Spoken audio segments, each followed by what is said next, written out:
Fala pessoal, tô aqui no trânsito e ontem eu atendi uma paciente e ela sofre de uma condição chamada sarcopenia.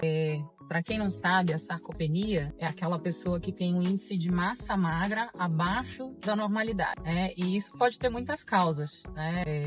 Tem muitas doenças que acabam provocando uma perda de peso grande e a perda de massa muscular. E às vezes você tem, inclusive, a sarcopenia junto com a obesidade, né? Que não é incomum nos dias de hoje, tá? Que são aquelas pessoas que estão acima do peso, têm um alto índice de gordura corporal e um baixo índice de massa magra. Então, elas têm uma dificuldade, inclusive, de atividade física. É aquela pessoa que está acima do peso, que não consegue subir escada, que tem dificuldade até para as atividades da vida diária, muitas vezes.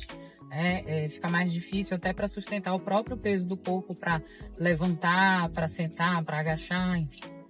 E existem várias formas de você abordar e tratar a sarcopenia, tá? A principal é você tratar a causa base que está causando essa perda de massa magra. Então, pode ser um diabetes descompensado, pode ser uma doença oncológica, enfim. E aí você tem que dar um suporte nutricional adequado. Isso é muito importante porque no caso dela, por exemplo, a nutricionista estava cortando calorias. Então, assim, se a pessoa já está com sarcopenia, você tem que ter um cálculo adequado do consumo de carboidrato, do consumo de proteína, porque senão, ao invés de você ajudar, você vai acabar piorando o quadro de sarcopenia do paciente. E medicação. Você tem algumas estratégias com medicamentos para ajudar no ganho dessa massa muscular. Claro que se você tem um paciente com obesidade sarcopênica, aí você tem que tratar a obesidade, seja com medicamento para obesidade, as canetinhas ou outras medicações, mas se atentando na estratégia com aporte adequado de proteína para que isso não piore a sarcopenia, né? Porque se você entra com o tratamento para emagrecimento, tem uma estratégia adequada para manter a massa magra com atividade física, principalmente a atividade de força, tá? Quando a gente fala de exercício de força, é exercício com carga, então musculação. Musculação é essencial, né?